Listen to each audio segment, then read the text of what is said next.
Dans les années 1950, un mystérieux prophète a fait son apparition au Japon, attirant l'attention de tous. Cette personne n'était autre que la célèbre Fujita Kim. Elle prétendait avoir été possédée par un renard hawaïen à l'âge de 9 ans, acquérant ainsi des capacités extrasensorielles. Elle a fait sensation en prédisant avec précision des changements au sein du cabinet japonais et l'assassinat du président sud-coréen Park Chung-hee. Bien qu'elle ait prédit le destin d'innombrables personnes, elle semblait incapable de prévoir le sien. En 1994, un événement tragique lui est arrivé, et même après tant d'années, l'affaire reste entourée de mystères, laissant place à de nombreuses spéculations. Que s'est-il passé cette année-là? Quel mystère reste non résolu? Vous regardez Les Affaires réelles, une chaîne où nous explorons ensemble les affaires les plus mystérieuses et les histoires les plus intrigantes. Comme d'habitude, avant de commencer à décrypter les mystères de la vidéo d'aujourd'hui, n'oubliez pas de laisser un like et de vous abonner pour nous soutenir. Ensuite, remontons le temps jusqu'au 23 février 1994 pour découvrir l'affaire de Fujita Kim. Ce jour-là, un mercredi après-midi à 14h55, le président de la Banque centrale du Pacifique à Honolulu, Hawaï, a reçu un appel téléphonique de Fujita Kim. Sa voix était pressante, demandant à la banque de lui envoyer rapidement 20 000 $ en espèces. Le président de la banque, surpris, lui a conseillé de se calmer et a expliqué qu'il ne pouvait pas envoyer l'argent immédiatement car cela violerait les règles de la banque. Après avoir entendu cela, Fujita Kim est devenue encore plus anxieuse, disant que des vies étaient en danger et demandant au président de répéter ses explications en japonais à quelqu'un à côté d'elle. Cependant, avant que le président ne puisse en savoir plus, la ligne a été coupée. Cet appel a laissé le président perplexe, car la situation semblait urgente, mais il n'avait pas le numéro de téléphone de Fujita Kim. Il a donc immédiatement contacté le consulat japonais. Après avoir été informé de la situation, le consulat japonais a tenté à plusieurs reprises de joindre Fujita Kim, mais personne n'a répondu. Ils ont donc envoyé quelqu'un à son appartement pour vérifier. Fujita Kim était une japonaise qui avait vécu au Japon dans sa jeunesse avant de s'installer à Hawaï à l'âge de 30 ans. Lorsqu'on lui demandait pourquoi elle avait choisi cet endroit, elle répondait en riant qu'elle ne le savait pas elle-même, que parfois les gens ont simplement envie d'aller quelque part. Elle vivait là depuis plus de 20 ans. Son appartement, situé sur l'avenue Ala Moana à Honolulu, était un immeuble résidentiel haut de gamme avec vue sur la mer, à côté d'un grand centre commercial. En arrivant sur place, les employés du consulat ont été choqués de découvrir de la fumée noire s'échappant de l'appartement de Fujita Kim. Ils ont tenté d'ouvrir la porte pour la secourir, mais sans succès. Alors que l'incendie prenait de l'ampleur, ils ont réalisé que quelque chose n'allait pas et ont appelé les pompiers en urgence. À 17 h, les pompiers sont arrivés et ont éteint l'incendie. Ils ont trouvé Fujita Kim, âgée de 56 ans, inconsciente dans le placard de sa chambre, la bouche bâillonnée avec du tissu. Malgré les efforts pour la sauver, elle n'a pas survécu. La nouvelle de sa mort a immédiatement fait les gros titres. Fujita Kim était une figure célèbre au Japon, ayant des liens avec de nombreuses personnalités influentes et politiques. L'affaire a rapidement attiré l'attention des médias. L'autopsie a révélé 9 blessures sur son corps, principalement concentrées sur le haut du corps. Elle avait des marques de strangulation autour du cou, des saignements aux paupières, et la blessure mortelle était une balle dans la poitrine, tirée à bout portant.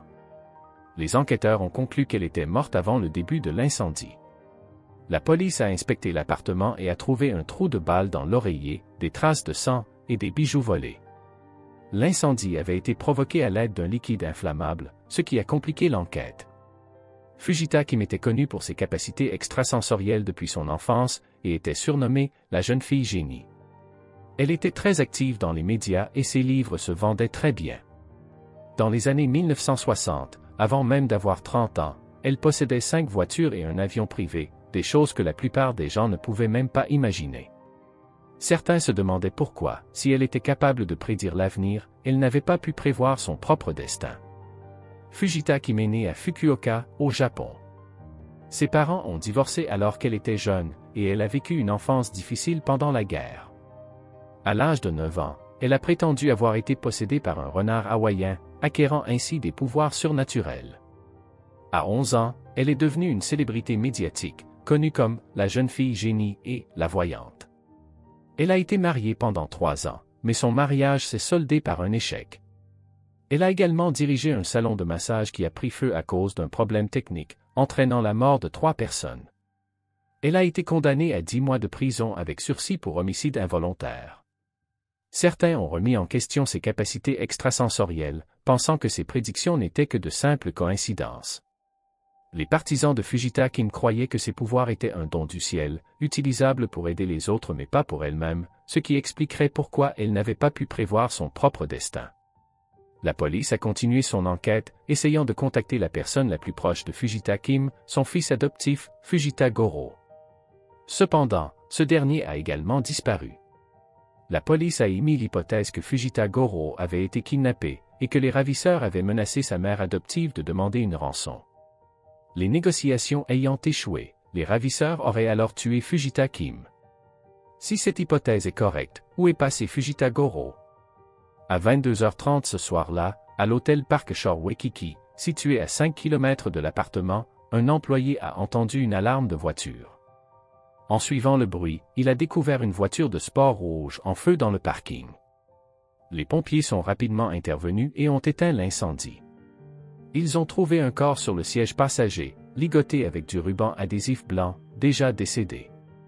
La victime a été identifiée comme étant Fujita Goro, le fils adoptif de 20 ans de Fujita Kim. L'autopsie a révélé des ecchymoses sur le visage, plusieurs blessures sur le corps, et la blessure mortelle était une balle dans la poitrine. Il y avait également des traces de colle sur ses poignets et ses chevilles, indiquant qu'il avait été ligoté avant sa mort. La police a interrogé le majordome de la famille Fujita, qui a déclaré qu'il était en congé ce jour-là et ne savait pas ce qui s'était passé. Bien que Fujita Kim soit une célébrité, elle était facile à approcher et n'avait que peu de conflits avec les autres. Cependant, elle avait eu quelques disputes avec son fils adoptif à propos de problèmes financiers. Fujita Goro, âgé de 20 ans, était un étudiant universitaire à Hawaï, généreux avec ses amis, mais il avait tendance à dépenser sans compter, ce qui avait causé des tensions avec sa mère adoptive. 2 jours après les meurtres, un employé de nettoyage a trouvé un sac en papier marron dans une poubelle sur la place Ewa, contenant des cartes d'identité, des cartes de crédit, une montre de plongée pour hommes, un portefeuille pour femmes, une montre en or pour femmes, et d'autres objets appartenant à Fujita Goro. Peu après, la police a fait une autre découverte dans un camion garé près du canal Alaway, un autre sac en papier marron contenant les passeports de Fujita Kim et Fujita Goro, un portefeuille, des cartes de crédit, et un carnet de chèques avec 31 billets de $100 et 11 billets de 10 000 yens. Après l'incident, de nombreux journalistes ont couvert l'affaire. L'un d'eux a remarqué que la boîte à bijoux avait été fouillée et a suggéré que les bijoux volés pourraient avoir été vendus à un prêteur sur gage. La police a suivi cette piste et a retrouvé les bijoux dans un prêteur sur gage situé à seulement 300 mètres de l'appartement. Le propriétaire du magasin a déclaré qu'un homme japonais avait apporté les bijoux le lendemain de l'incident, le 24 février. Cet homme était venu 3 fois, vendant pour près de 20 000 $ de bijoux. Il avait présenté son passeport, et le propriétaire se souvenait bien de lui. Après enquête, cet homme a été identifié comme étant Fusao Fujita, 29 ans, un ancien étudiant d'une université en Californie qui avait abandonné ses études et vivait de petits boulots. Il avait déménagé à Hawaï 1 an auparavant et était impliqué dans le trafic d'armes illégales. Des rumeurs suggéraient qu'il avait des liens avec des gangs criminels. Fusao Fujita, un Japonais, a rencontré Fujita Goro lors d'une séance de plongée et ils sont devenus de bons amis. Il a utilisé la carte de crédit de Fujita Goro pour dépenser des centaines de milliers de yens.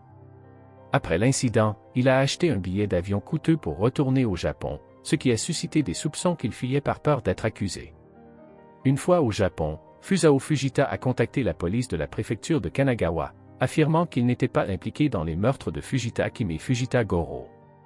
La police japonaise a collaboré avec la police américaine pour enquêter sur cette affaire.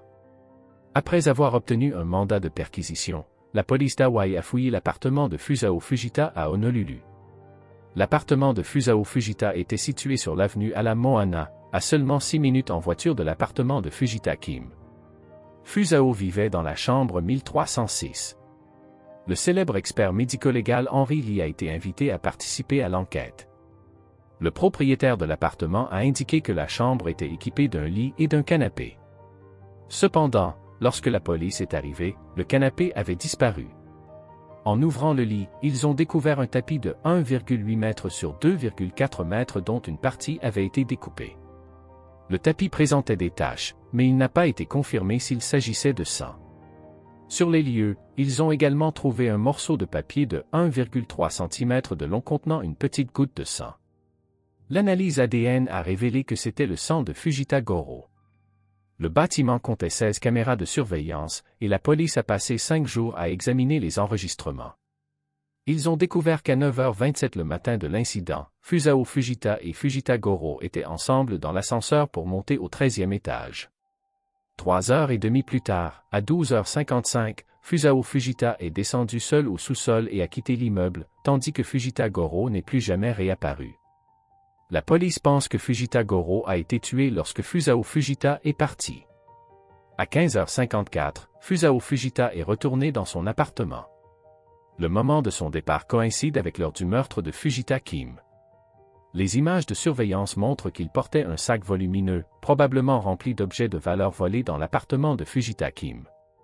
À 17h34, Fusao Fujita est descendu au rez-de-chaussée pour prendre un chariot, puis est remonté au 13e étage.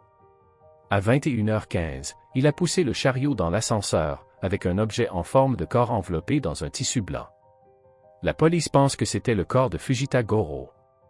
À 21h46, les caméras de surveillance du parking ont enregistré la voiture de sport rouge de Fujita Goro quittant les lieux.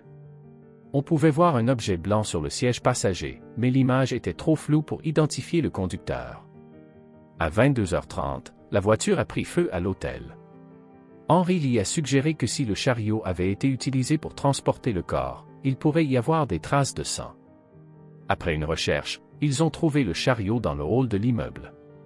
L'analyse ADN a confirmé que le sang sur le chariot était celui de Fujita Goro. Les caméras de surveillance ont également capturé Fusao Fujita utilisant le chariot pour transporter un canapé jusqu'au sous-sol le lendemain matin à 8h20. Henry Lee et les enquêteurs ont trouvé le canapé dans le sous-sol. Une partie du rembourrage avait été déchirée et ils ont découvert du sang sur le dossier. L'analyse ADN a confirmé que c'était encore le sang de Fujita Goro. Ils ont également trouvé une balle à l'intérieur du canapé, probablement utilisée pour tuer Fujita Goro, et correspondant à la balle trouvée dans le corps de Fujita Kim. Les balles étaient de calibre .357 Magnum ou .38 spécial, provenant du même fabricant. L'examen microscopique des rayures sur les balles a confirmé qu'elles avaient été tirées par la même arme. Ils ont également trouvé un cheveu long sur le canapé, dont l'ADN correspondait à celui de Fujita Kim. Henry Lee a également analysé les vêtements des victimes et a découvert des traces de liquide inflammable, suggérant que l'incendie de la voiture avait été provoqué avec un briquet. Alors que la police d'Hawaï accumulait de plus en plus de preuves, Fusao Fujita, toujours au Japon, a accepté une interview avec un média et a donné sa version des faits. Il a expliqué qu'il avait découpé une partie du tapis parce que son chat l'avait sali et qu'il craignait de perdre une partie de sa caution. Concernant les traces de sang, il a affirmé que lui et Fujita Goro aimaient la plongée, et qu'il était normal d'avoir quelques petites blessures. Quant au conducteur de la voiture de Fujita Goro, il a insisté que ce n'était pas lui, car il ne savait pas conduire une voiture manuelle. Après avoir fourni suffisamment de preuves, le Japon a accepté la demande d'extradition des États-Unis et a décidé d'extrader Fusao Fujita à Hawaï pour son procès en août 1994. Avant son extradition, Fusao Fujita a tenté à plusieurs reprises de l'éviter, invoquant des problèmes de santé et une violation des droits de l'homme. Sa famille a déclaré qu'il avait perdu 20 kg pendant sa détention et souffrait de problèmes psychologiques. Cependant, il n'a pas pu éviter son extradition. Avant de monter dans l'avion à l'aéroport de Narita, il a déclaré avec détermination « Je reviendrai certainement innocent ». Un an après l'incident, en février 1995, le procès a eu lieu au tribunal de district d'Honolulu. Fusao Fujita était accusé de 2 chefs de meurtre au premier degré. Le procureur a souligné que les balles utilisées pour tuer Fujita Kim et Fujita Goro étaient du même type. 3 mois avant les meurtres, Fusao Fujita avait utilisé la carte de crédit de Fujita Goro pour louer des voitures. En raison de problèmes financiers, Fusao Fujita avait tenté d'extorquer $20 000 à Fujita Kim, mais sans succès, ce qui aurait conduit aux 2 meurtres. Un voisin de Fujita Kim a témoigné qu'à environ 14h10 le jour du crime, elle avait vu un homme asiatique aux cheveux noirs se diriger vers l'appartement de Fujita Kim. Elle avait cru que c'était Fujita Goro et l'avait salué, mais n'avait pas reçu de réponse. Un autre voisin a déclaré avoir vu un homme en veste bleu clair portant un sac blanc sortir de l'appartement de Fujita Kim vers entre 15h30 et 16h. Elle avait également cru que c'était Fujita Goro, mais il n'avait pas répondu à son appel, ce qui était inhabituel. Une résidente vivant à côté de la chambre 1306 a témoigné qu'entre 20h et 22h, elle avait entendu un bruit fort provenant du salon voisin. Ayant été membre de l'équipe nationale de tir, elle était certaine à 100% que c'était un coup de feu. Face aux nombreuses preuves, Fusao Fujita a admis avoir vendu les bijoux de Fujita Kim au prêteur sur gage, mais a insisté sur le fait qu'il n'avait tué personne. Il a affirmé que le véritable meurtrier était un membre d'un gang criminel, et que son oncle, un homme riche, avait engagé des gangsters pour l'empêcher d'hériter de sa fortune. Pendant sa déclaration, Fusao Fujita a souvent hésité, puis a éclaté en larmes, jurant qu'il ne dirait rien de plus par peur pour sa famille. Concernant le cheveu de Fujita Kim trouvé sur son canapé, son avocat a soutenu qu'un seul cheveu ne prouvait rien et qu'il aurait pu être transporté par inadvertance. L'avocat a également présenté une vidéo de surveillance montrant Fusao Fujita dans un supermarché à 22h33, achetant de l'eau de Javel, du désodorisant et d'autres articles, alors que la voiture avait pris feu à 22h30. L'avocat a soutenu qu'il était impossible pour Fusao Fujita d'être au supermarché, à 3 km de là, seulement 3 minutes après l'incendie. Cependant, le procureur a rétorqué qu'il était possible d'atteindre le supermarché en 3 minutes si tous les feux de circulation étaient verts. L'avocat de la défense a également soutenu que Fusao Fujita avait été contraint de participer au crime sous la menace d'un gang criminel, mais n'a pas fourni de preuves à l'appui. Le procès a duré 6 mois. En août 1995, le tribunal de district d'Honolulu a rendu son verdict. Fusao Fujita n'a pas été reconnu coupable des 2 chefs de meurtre au premier degré, mais a été reconnu coupable de 2 chefs de vol qualifiés. Fusao Fujita a été reconnu coupable de 2 chefs de meurtre au deuxième degré et condamné à une peine de prison à perpétuité. Il devra purger au moins 30 ans avant de pouvoir être envisagé pour une libération conditionnelle. Après le verdict, Fusao Fujita, pâle et en larmes, a déclaré aux médias qu'il s'agissait certainement d'une erreur judiciaire. Bien que de nombreuses personnes considèrent que les preuves sont claires et qu'il est bien le meurtrier, certains pensent que Fusao Fujita pourrait n'avoir été qu'un complice et non le cerveau du crime.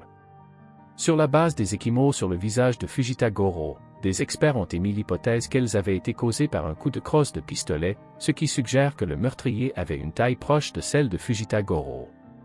Fujita Goro mesurait 1,80 m et pesait 90 kg, tandis que Fusao Fujita ne mesure que 1,60 m, soit une différence de 20 cm. Dans ce cas, aurait-il vraiment été facile pour Fusao Fujita de maîtriser sa victime et de commettre le crime? Avant l'incident, le président de la Banque centrale du Pacifique, qui avait reçu l'appel de Fujita Kim, a témoigné et déclaré que pendant la conversation, il avait été demandé d'expliquer la situation en japonais à une autre personne au téléphone, et que cette personne ne semblait pas parler couramment le japonais. Fusao Fujita étant japonais, s'il avait vraiment été aux côtés de Fujita Kim à ce moment-là, cela n'aurait pas été difficile pour lui de parler japonais. Pendant le procès, le frère de Fujita Kim, assis dans le public, a observé l'attitude hésitante et peu naturelle de Fusao Fujita, ainsi que les arguments de son avocat, et a commencé à soupçonner qu'il pourrait y avoir plus d'un meurtrier. Des médias ont tenté d'interviewer le prêteur sur gage où Fusao Fujita s'était rendu. Le personnel du magasin a d'abord accepté une interview pour le lendemain, mais lorsque les journalistes sont revenus, le magasin était fermé, ce qui a suscité des interrogations. En résumé, il y a de nombreux points d'interrogation dans cette affaire. Cependant, en raison du manque de preuves concluantes, Fusao Fujita purge toujours sa peine en prison, laissant l'opinion publique perplexe quant à la vérité de l'affaire. Le procureur en charge de l'affaire a affirmé qu'il y avait une série de preuves indiquant que Fusao Fujita était bien le meurtrier. Cependant, la seule preuve directe reliant Fusao Fujita à l'affaire était la vidéo de surveillance le montrant transportant un corps dans l'ascenseur. Ironiquement, comme les 2 victimes avaient été brûlées, la police n'a pas pu recueillir d'ADN d'une autre personne, faisant de Fusao Fujita le seul suspect. Un journaliste qui a suivi l'affaire de près a finalement réussi à interviewer Fusao Fujita 20 ans après son incarcération, en 2015. Lors de l'interview, Fusao Fujita a révélé des informations inédites. Il a déclaré que la personne qu'il avait transportée avec le chariot n'était pas Fujita Goro, mais la victime d'une autre affaire. 2 jours avant le meurtre, Fujita Kim avait été extorqué par un collègue et avait demandé conseil à Fusao Fujita pour emprunter de l'argent, car il travaillait dans une banque d'investissement. Fusao Fujita lui a présenté un Coréen vivant au Japon, qui dirigeait une société financière. Après avoir discuté avec cet homme, Fujita Kim a reçu 2 millions de dollars en faux billets pour résoudre la situation d'urgence.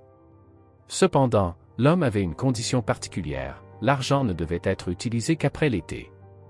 Lorsque Fujita Goro est revenu à Hawaï depuis Tokyo, il a immédiatement utilisé cet argent, ce qui a provoqué une série de problèmes et est devenu le motif de la menace contre la vie de Fujita Kim et Fujita Goro. Fusao Fujita a été chargé par son garde du corps de récupérer l'argent. Ils ont trouvé 3 personnes utilisant les faux billets et les ont emmenés dans l'appartement.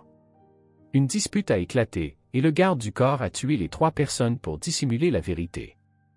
Il a transporté une personne avec l'ascenseur et les 2 autres par les escaliers pour éviter les caméras de surveillance. Fujita Goro n'était pas parmi eux. Un expert a analysé la vidéo de surveillance et, en se basant sur la longueur des carreaux du sol de l'ascenseur, a estimé que la personne transportée par Fusao Fujita mesurait entre 1,50 m et 1,60 m, ce qui ne correspond pas à la taille de 1,80 m de Fujita Goro, soutenant ainsi la nouvelle explication de Fusao Fujita. Ce dernier a également révélé aux journalistes qu'un événement étrange s'était produit 2 mois après la mort de Fujita Kim et Fujita Goro, en avril 1994.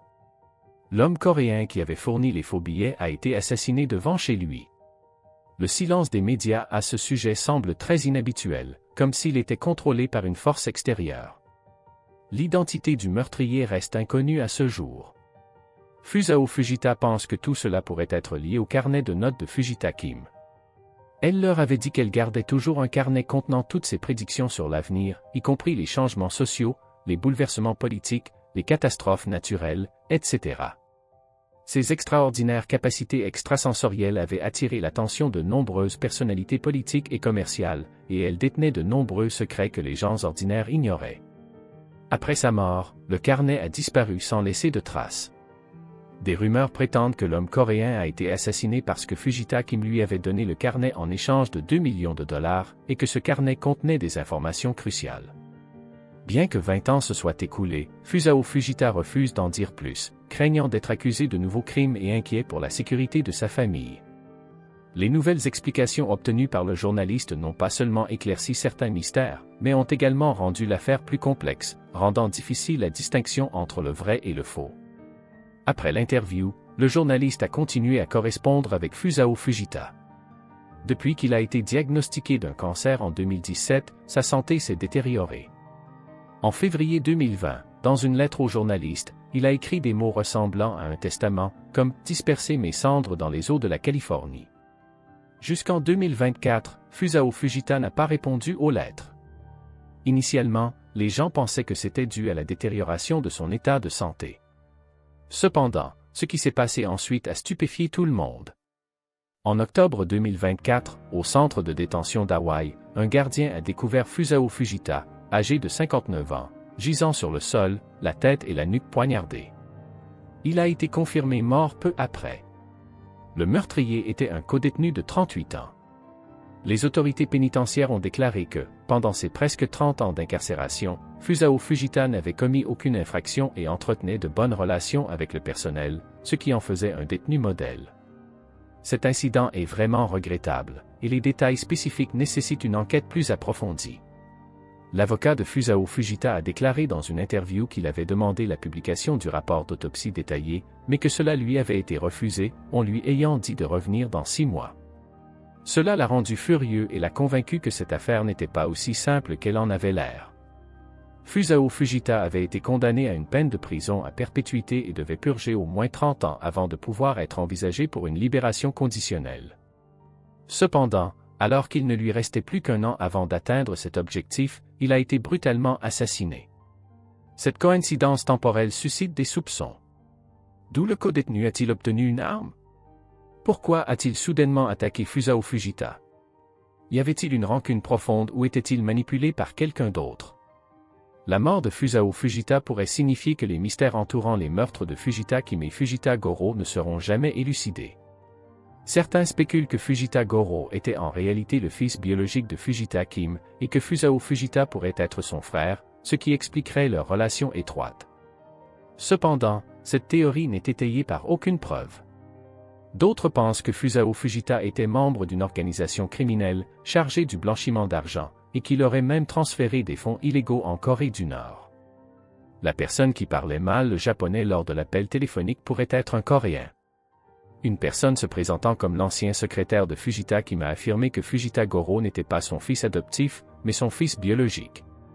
Elle aurait menti pour maintenir son image, car une rumeur populaire au Japon à l'époque prétendait que les capacités extrasensorielles d'une voyante disparaissaient après qu'elle ait eu un enfant. Beaucoup pensent que le carnet de notes de Fujita Kim est la clé de cette affaire. Si son contenu était révélé, les secrets d'une personnalité influente pourraient être exposés, et cette personne serait le véritable cerveau derrière ce crime. Avec le temps, la vérité devient de plus en plus floue, comme un brouillard épais. Le destin de chaque personne est difficile à prédire. Ainsi se termine l'affaire du meurtre de la mère et du fils Fujita, un trou noir sans fond qui engloutit les secrets et laisse derrière lui des mystères éternels. La mort de Fusao Fujita est-elle une fin ou un nouveau commencement? Quel terrible secret ce carnet de notes mystérieux renferme-t-il? Est-ce le pouvoir, l'argent, ou une force plus obscure qui manipule tout cela? Peut-être que derrière ce monde florissant se cachent toujours des secrets indicibles.